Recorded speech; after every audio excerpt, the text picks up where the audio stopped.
Shut up and sit down. तो चलिए आइए अब हम लोग पढ़ते हैं 21.7.1 signs and symptoms of AIDS. अब देखिए एड्स के क्या लक्षण हैं। Signs and symptoms generally in HIV infected and AIDS patients can be the signs and symptoms of any other diseases too. HIV से संक्रमित व्यक्ति के लक्षण किसी भी अन्य बीमारी के लक्षण भी हो सकते हैं। Whether a person is infected with HIV or not is known only by the blood test. कोई व्यक्ति HIV से संक्रमित है या नहीं है इसका पता केवल उसकी खून की जांच से ही पता लगाया जा सकता है। A person with positive blood test may not suffer from AIDS at present, but after some time this person may develop AIDS.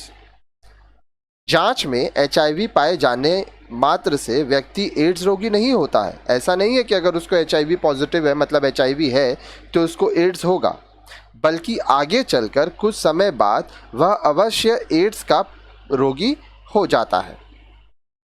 HIV infected people develop one or more of the following signs and symptoms.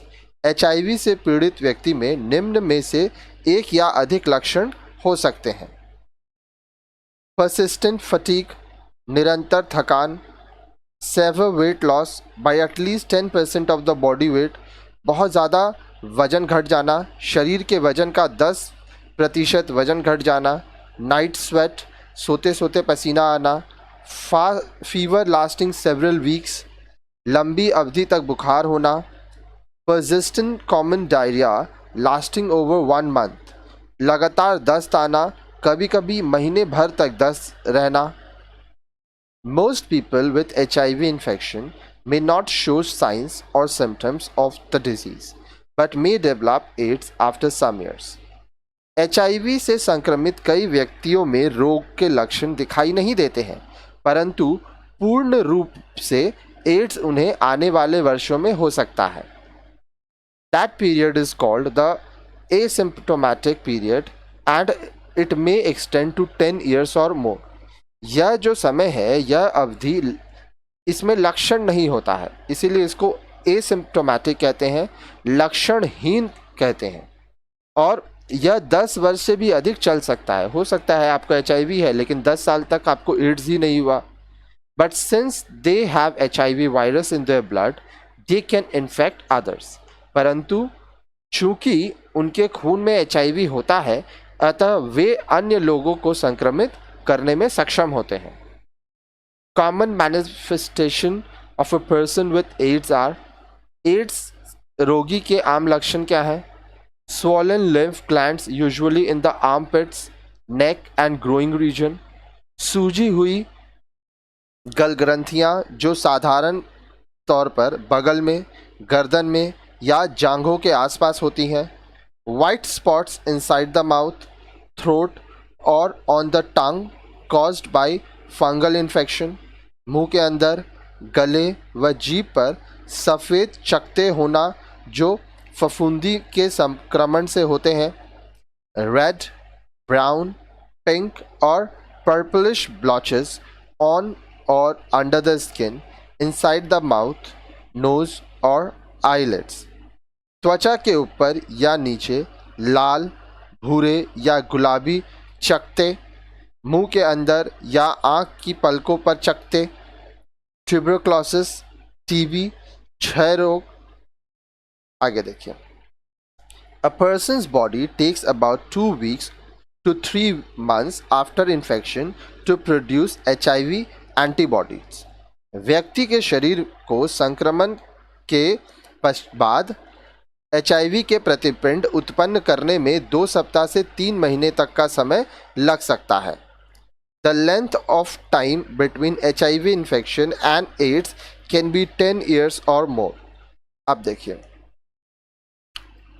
एक व्यक्ति को HIV हुआ और ads हुआ, इसके बीच का जो समय है यह लगभग 10 साल या उससे ज़्यादा हो सकता है। However, the time varies widely from person to person. अब हालांकि ये समय व्यक्तिगत रूप पे है, अलग अलग व्यक्ति का अलग अलग समय होता है।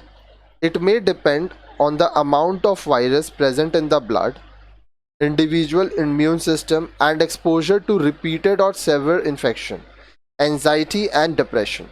यह इस बात पर निर्भर करता है कि उस व्यक्ति के खून में, रक्त में वायरस कितनी है, व्यक्तिगत रोग प्रतिरोध क्षमता कितनी है, बार बार संक्रमण की संभावना तथा व्यक्ति की मनोस्थिति जैसे चिंता, अवसाद, यह सब कितना है. Other health risk such as smoking, over tiredness, low nutrition and heavy drinking may cause AIDS to develop earlier. अन्य स्वास्थ्यगत खतरे जैसे धूम्रपान, थकान, कुपोषण या अत्यधिक मदिरापान की आदत आदि के कारण एड्स अधिक जल्दी विकसित हो सकता है. आगे देखिए, HIV टेस्टिंग, HIV परीक्षण. HIV antibodies develop in the first 3 months after infection. So after 3 months, it is possible to detect the HIV infection by blood test. Only in very rare cases, the antibodies may take up to 6 months to develop. So even if one tests negative after 3 months, it is a good idea to test again after 6 months. HIV प्रतिपिंड संक्रमण के पहले 3 महीने में विकसित होते हैं, अतः 3 महीने के बाद रक्त परीक्षण, ब्लड टेस्ट द्वारा HIV परीक्षण करना संभव हो सकता है. कभी कभी प्रतिपिंड विकसित होने में 6 महीने का समय भी लग सकता है, परंतु बहुत कम लोगों में ऐसा होता है. अतः यदि 3 महीने बाद आपका जो टेस्ट हुआ, जो परीक्षण हुआ, वो नेगेटिव आया, नकारात्मक आया, तब भी पुनः एक बार 6 महीने बाद आपको टेस्ट परीक्षण कराना ठीक रहता है.